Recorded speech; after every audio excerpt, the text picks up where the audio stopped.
अस्सलामुअलैकुम, कैसे हैं आप लोग। उम्मीद है खैरियत से होंगे। सबसे पहले आप सबके लिए दुआ गो हूँ, अल्लाह ताला आप सबको हमेशा अपनी हिफ्ज़ व अमान में रखे और आप सब पर अल्लाह ताला की रहमत ख़ास हो। आमीन सुमा आमीन।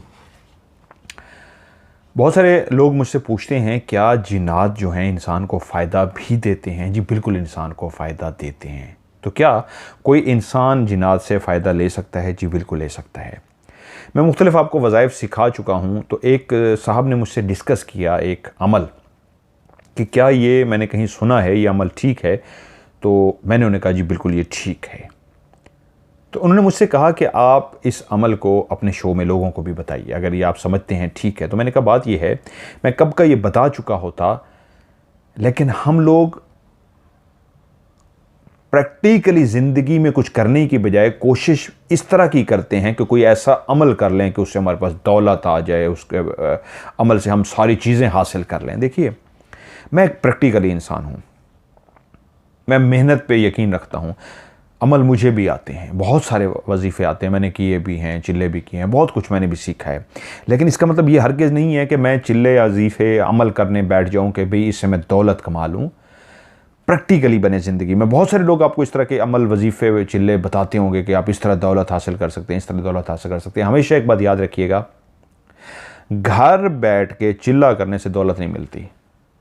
हाँ, कोशिश ज़रूर कीजिए मेहनत करने की, जॉब करने की, बिजनेस करने की, कारोबार करने की, दुकान चलाने की, कुछ भी करने की कोशिश कीजिए, उसके साथ वजीफ़ा कीजिए, आपको लाजमी मिलेगा। तो आज का जो अमल है, इस पे एक बात पहले मैं अमल आपको बताता हूँ, एंड में मैं आपको बताता हूँ, क्योंकि ये ख़तरनाक अमल है थोड़ा सा। आप लोग चाहते हैं कि जिन्नात हमें ज़िंदगी में फ़ायदा दें। जी बिल्कुल देते हैं, लेकिन ज़हन में रखिएगा, जो शख्स भी इसको वजीफ़ा करेगा वो पहले मुझसे बाकायदा आके इजाज़त ले ले, ताकि मैं उसको बता सकूं कि आया तुम्हारे अंदर इतनी हिम्मत ताकत है, तुम कर सकते हो, अफोर्ड कर लोगे, या तुम्हें कहीं झटका लग जाएगा, क्योंकि ये ख़तरनाक अमल है। मैंने इस तरह का अमल पहले कभी बताया नहीं, आज बताने जा रहा हूँ, इसलिए फिर भी कहूँगा कोई अपनी ज़िम्मेदारी पर करना चाहता है मोस्ट वेलकम, लेकिन अगर मुझसे रब्ता कर लेगा तो ज़्यादा बेहतर होगा। अमल सिंपल सा है। जो शख्स भी चाहता है जिन्नात मुझे फ़ायदा पहुँचाएँ, मुझे दौलत दें, या कोई एक मकसद जिसमें आप चाहते हैं जिन्नात मेरी मदद करें, तो सबसे पहले अपनी ज़िंदगी में तब्दीली ये लाइए, खुशबुओं का बेइंतहा इस्तेमाल कीजिए। इत्र, तेज़ जो इत्र होता है, ये जिन्नात को अपनी तरफ खींचता है, जिन्नात को अपनी तरफ खींचता है तेज़ इत्र। तो अपनी नहीं है, सस्ता भी मिल जाता है, अफोर्ड भी आप कर सकते हैं इत्र को। इत्र लगा के रखिए, परफ्यूम भी लगा के रख सकते हैं। खुशबुओं का ज़्यादा इस्तेमाल कीजिए। जिस जगह पे आप रहते हैं वहाँ पे आप स्प्रे जो मिलते हैं, एयर फ्रेशनर मिलते हैं, इस तरह की खुशबुएं हर वक्त करके रखिए। एक तो हर वक्त खुशबू में घिरे रहिए, पहला असूल। दूसरी बात, अगर आप चाहते हैं जिन्नात आपको कोई फ़ायदा दें, दौलत दें, या कोई बहुत बड़ा आपका काम फंसा हुआ है वो कर दें और वो फंसा हुआ काम आपका हो जाए, तो आपने दो काम करने हैं। इतवार को छुट्टी वाला दिन होता है, 3 किलो आप लोगों ने गरम गरम जलेबी लेनी है, बासी पुरानी ना हो, ताज़ा जहाँ पे गरम बन रही हो कोशिश कीजिए अब ताज़ा उसी दिन की। ताज़ा से मुराद ये नहीं होता कि उसी वक्त वो निकाल के दे रहा, मतलब है उसी दिन की बनी हो, ये नहीं सुबह की बनी हुई नहीं, आधा घंटा घंटा पहले बनाई गई हो। ये 3 किलो आप ताज़ा बनवा लीजिए। 3 किलो ताज़ा आप जलेबी बनवाइए और एक तेज़ खुशबू इत्र की शीशी ले लीजिए, छोटी। आपको मिलेगा नहीं एक, लेकिन वो जिन्नात के लिए स्पेशल होती है, काली स्याह बोतल होती है जो इत्र, मतलब एक होते हैं ना रोड पे बैठ के इत्र बेच रहे हो, तो वो नहीं, वो जो दुकान वाले होते हैं, आप उनको जाके सिर्फ इतना बोलिएगा जी मुझे वो काला इत्र चाहिए, तेज़ खुशबू जो अमलियात के लिए होती है, वो फ़ौरन समझ जाएगा। ये इस नाम उसको मैं इस वजह से नहीं बोल रहा कि जब आप इजाज़त लेंगे तो मैं नाम भी बता दूंगा, बस नहीं मिलेगी तो कोई भी खुशबू ले लीजिएगा। काला इत्र होता है, तेज़ इंतहाई खुशबू होती है, इंतहाई तेज़, वो आपने ले लेनी है। जिस शीशी में आप ले रहे हैं, आपने 7 शीशियाँ, ध्यान में रखिएगा, 7 हफ्ते का ये अमल है। हर एतवार को आपने जाना है ये अमल के लिए, और एक उस तरह की शीशी आपने लेनी है। उस इत्र वाले से आपने 7 एक ही साइज़ की जितनी बड़ी ले सकते हैं, छोटी से छोटी ले सकते हैं, बड़ी से बड़ी ले सकते हैं। जितना आप उनको ज़्यादा ये देंगे बड़ी, उतना वो आपसे ज़्यादा खुश होंगे। तो 7 इकट्ठी बोतलें ले लीजिए, क्योंकि ये हो सकता है आज आप ले लें, अगली दफ़ा लेने जाएं वो हो ही ना इतर। तो आप 7 एक ही जैसी शीशियाँ बनवा लीजिए। अब आपके पास 3 किलो मिठाई होगी और 7 शीशियाँ। 7 शीशियाँ आपने घर रख देनी है और हर एतवार को एक शीशी साथ लेके जानी है। जब आप 3 किलो जलेबियाँ लेके आएंगे तो घर आके आपने पाक साफ होके बैठ के उस कमरे के अंदर, जिसके अंदर अगरबत्ती जल रही हो, उस कमरे के अंदर लुबान की खुशबू, अगर धुनी दे सकते हैं लुबान की धुनी दे दीजिए, और बावजू पाक साफ होके बैठना है, नहीं तो नुकसान होगा। और आपने 3 दफ़ा उन जलेबियों पे सूरह जिन पढ़ के 3 दफ़ा फूंक मारनी है।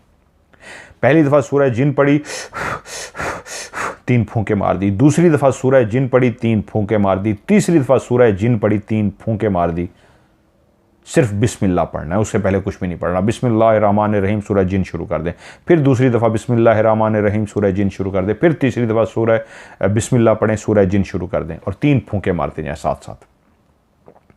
जब जलेबियों पे 3 फूंके मार चुके, आपने इन जलेबियों को मट्टी के किसी बर्तन में, उस वक्त तो शापर में आप रख लें, लेकिन मट्टी का बर्तन भी आपके हाथ में, आपके पास होना चाहिए। आप पहले से भी कब्रिस्तान में रख के आ सकते हैं, या उस वक्त आपके हाथ में होना चाहिए।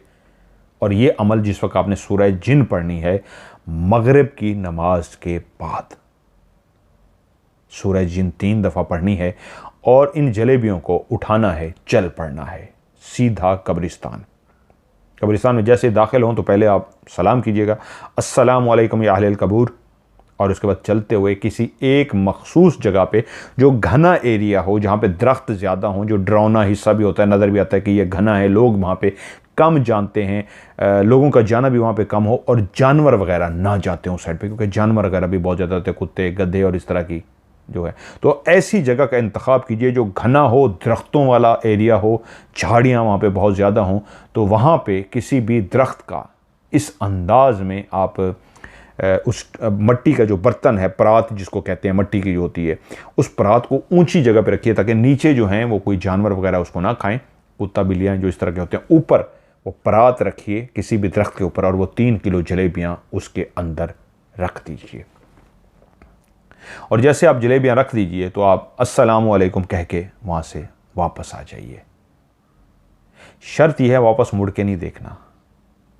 मैं लाइव शो में कभी हो सकता है कि इस पर आपको तफसील से बता भी दूंगा। मुड़ के नहीं देखना पीछे। मुड़ के देखने से हो सकता है झटका भी लग सकता है, नुकसान भी हो सकता है। कोशिश कीजिएगा आपने मुड़ के नहीं देखना। ये मैं किसी वजह से कह रहा हूँ। बाजू का होता है मेंटली साइकोलॉजिकली आपको झटका दे देते हैं, मुड़ के मत देखिएगा, और हो सकता है झटका ना भी दें। आपने वापस आ जाना है। फिर इसी तरह अगले एतवार को जाना है, मगरिब से पहले 3 किलो ताज़ा जलेबियाँ लेके आना है, घर में दाखिल होना है, सेम उसी तरह आप पाक साफ़ हों, नहाए हों, गुस्ल किए हों, कमरे के अंदर बैठना है, वहाँ पे खुशबुएँ हों, आपने इत्र लगाया हुआ भी हो, और आपने 3 किलो वही ताज़ा जो आपके जलेबियाँ लेके आए हैं उस पर सूरह जिन पढ़नी है। उसी तरीके बिस्मिल्लाहिर्रहमानिर्रहीम 1 दफ़ा सूरह जिन 3 दफ़ा फूंक मार दें, फिर बिस्मिल्लाहिर्रहमानिर्रहीम 1 दफ़ा सूरह जिन 3 दफ़ा फूंक मार दें, फिर तीसरी दफ़ा बिस्मिल्लाहिर्रहमानिर्रहीम सूरह जिन और 3 दफ़ा फूंक मार दें। और एक इत्र की शीशी, मैं भूल गया, पहली दफ़ा जब आप वो जलेबियाँ रख के आएंगे तो जलेबियों की जो परात थी उसके अंदर इत्र की शीशी भी रख के आनी है। माजरत में भूल गया। तो इसी तरह जब दूसरे एतवार को आप जा रहे होंगे, सूरत दिन मगरिब की नमाज के बाद 3 दफ़ा पढ़ लेंगे, तो फिर से वो इत्र की शीशी जो है वो उठा के आप साथ चलिए, जलेबियाँ भी आपके हाथ में हो। वहाँ पे जब आप पहुँच जाएँ तो उसी जगह पे जहाँ पे बर्तन आप छोड़ आए थे, मट्टी का बर्तन, वो खाली पड़ा होगा, उसके अंदर कोई जलेबी नहीं होगी। आपने उसी बर्तन के अंदर 3 किलो वो जलेबियाँ भी रख देनी है, और वो जो आपके पास शीशी है इत्र की वो भी वहीं पे रख देनी है। ये दूसरा इतवार हो गया। यही अमल तीसरे इतवार को भी करना है, यही अमल चौथे इतवार को भी करना है, 5वां, 6ठा, 7वें इतवार तक 7 इतवार मुसलसल 3 किलो जलेबियाँ वहाँ पे पहुँचाते रहिए। अब कोशिश कीजिए आप जब ये अमल कर रहे हैं इसके बारे में किसी को बताना भी नहीं है। पीछे मुड़ के भी नहीं देखना। और हर दफ़ा जब 3 किलो वहाँ पे जलेबियाँ रखने के लिए जाएंगे तो एक इत्र की शीशी जो पहले से आपने लेके रखी होगी वो भी आपने उसी के साथ बर्तन में रख के आ जानी और पीछे मुड़ के भी नहीं देखना। 7वीं दफ़ा, 7वीं मरतबा, 7वीं इतवार को जब आप रखने के लिए जा रहे होंगे और शीशी वहीं रखेंगे और 7 किलो जब जलेबियाँ वहीं पर रखेंगे तो मुड़ने से पहले आपने अपनी ख्वाहिश का इजहार ज़रूर कह देना है सिंपल लफ्ज़ों में, ए अल्लाह की मखलूक मेरी ये ख्वाहिश है, मैं चाहता हूँ अल्लाह ताला, उनसे नहीं मांगना, नऊज़ बिल्लाह शिर्क हो जाएगा कि अल्लाह की मखलूक ये मेरी ख्वाहिश है, मैं चाहता हूँ अल्लाह ताला ये चीज़ मुझे अता करें। मांगना फिर भी अल्लाह से है, तो सिर्फ ये कहना है कि आप मेरी इस मामले में मेरी मदद करें, कि अल्लाह मुझे अता करे, आप इस मामले में मेरी मदद करें। और उसके बाद अस्सलामु अलैकुम व रहमतुल्लाह और कह के वहाँ से वापस आ जाइए। जो भी ख्वाहिश है वो आपको मैं 100% गारंटी से कह रहा हूँ आपकी पूरी हो जाएगी। लेकिन ये डेंजरस अमल है, इसमें झटका देते हैं, जहन में रखिएगा।